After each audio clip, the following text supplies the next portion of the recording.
Ngayong gabi, ilalapit namin sa inyo ang pang-araw-araw na buhay ng isang pulis na naka-assign sa Batasan Police Station. Ano nga ba ang ginagawa niya sa ordinaryong araw? Ang ating segment na A Day with a Cop, ihahatid ng aking partner na si Ms. Cathy San Gabriel. Mag-iimbestiga, magpapatupad ng katahimikan at kaayusan, pagresolba sa mga krimen at pagbibigay ng aksyon sa mga nagkakamali. Ito ang karaniwang ginagawa ng isang alagad ng batas, kaya alamin pa natin ang kanyang mga kontribusyon sa Batasan Police Station.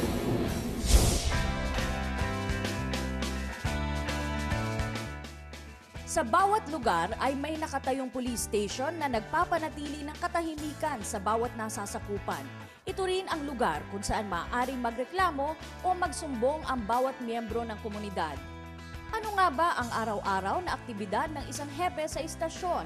Samahan natin ang station commander ng Batasan Police Station at sundan natin ang kanyang isang buong araw na trabaho. Magandang umaga po. Ako po si Police Superintendent Ronnie Montijo, Station Commander ng Batasan Hills Police Station, Police Station 6, Quezon City Police District. Samahan niyo po ako dito sa aking buong araw na trabaho dito sa A Day with a Cop. Sa ngayon po, dinalakbay po natin yung kahabaan ng Commonwealth dahil medyo maaga pa po, wala pang alas 6. Hindi pa po gaano matraffic, pero minsan may ibang part din po dito na matraffic na rin po. Kailangan po kasi makarating ako sa istasyon, wala pa pong alas 6 para ma-check ko po lahat ng mga personnel at saka sa nangyayari sa buong araw. Pagdating sa station, una niyang tinitingnan ang blotter upang malaman ang mga nangyari sa buong magdamag. Kasunod nito, iniikot rin niya ang istasyon upang matugunan ang ilang concerns ng kanyang mga nasasakupan. Welcome to my office. Simula na naman ang pagbasa ng mga papel. So, galing doon sa labas, ito po sa mga paperwork, mga communication, mga compliances, lahat-lahat po ng mga papel, actionan ko muna bago ako pupunta naman doon sa roll call formation ng mga tao. Matapos ang ilang paperworks, oras na para lumabas at i-deploy ang mga pulis sa assigned area nila sa Batasan. Ngayon naman po, palabas na tayo ng opisina.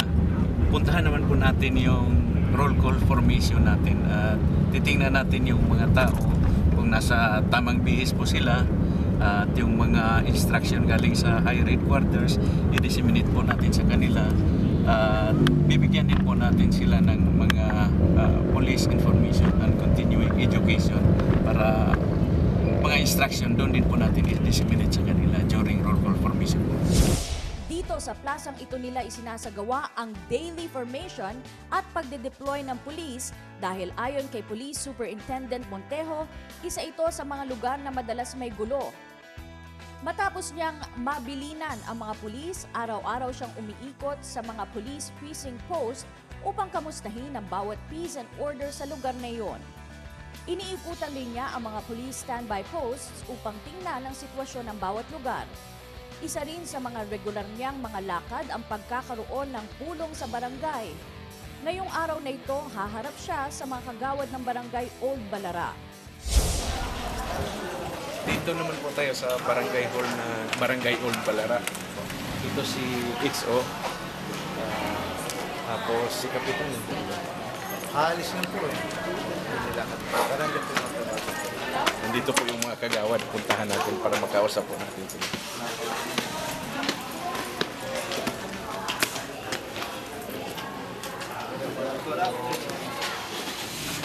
Kasama po natin ang mga magigiting na barangay officials, sina Kagawad Jong Asilo, si XO Kasalay, Kagawad P. Reyes, Kagawad Ima Apuda, si Deputy XO Delvin Impainado, at si Kagawad Ima Granada. Nandito po sila. Sila po yung katuwang nating lalo na sa peace and order at very supportive po sa atin sa mga kapulisan. Pinag-uusapan sa mga ganitong pagpupulong ang mga concerns ng mga kagawad pagdating sa peace and order sa kani-kanilang lugar. Bukod sa mga pagpapatron ng mga pulis, nagkakaroon din sila ng programang Ugnayan sa Barangay at Police Ko Teacher Ko. Sa ganitong paraan ay mas mapapalapit ang bawat miyembro ng komunidad sa kapulisan. Matapos ang mahaba-habang pagpupulong sa mga kagawad ng Barangay Old Balara, babalik na si Hepe sa kanyang istasyon upang harapin naman ang iba pang dapat tapusin sa opisina. Ito po yung bagong modus na ano namin dito sa area, yung Gagamba Boys. So, pakitingnan natin may ito. So, may idea rin si Captain Palma kung paano. Sir, ito na pinlistahan ng Tanghalian na po pala, tanghali na. So, tuwing tanghali, ito talaga yung nakasanayan namin ni Ka James. Bibigyan ako ng listahan ng mamimili kung anong ulam ang namin. So bawat isa sa amin kasi dito may pagkain, kaya mamimili na kung anong gustong ulam. Ito siguro James, adobong pusit, may gulay, isang gulay, tapos isang rice. Kasabay ng kanyang pananghalian ay ang pakikipag-usap na rin sa iba pang opisyal sa istasyon. Sa ganitong paraan, mas nakakapag-usap sila sa mga plano at iba pang dapat aksyonan sa istasyon. At matapos ang pananghalian, muli na naman niyang iikutin ang iba pang dibisyon ng police station. Dito, aantayin na niya ang second batch o panggabing magjo-duty ng mga pulis na dumarating ng alas 5 ng hapon. Ito ay upang magkaroon na naman ng panibagong formation.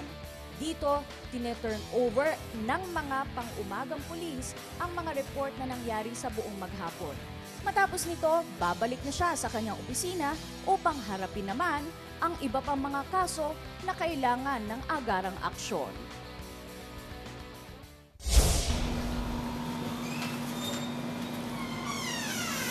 Ito na po tayo ulit sa office, balik tayo. Maraming salamat po sa inyong pagsama sa akin sa buong araw. Gabi, kasi gabi na po pala. At ito, maraming papers na naman na gagawin ko muna bago matulog. Ako muli si Police Superintendent Ronnie Montijo, Station Commander ng Police Station 6. Maraming salamat po sa inyong pagsama sa akin. Lalo na po dito sa Adi with a Cup.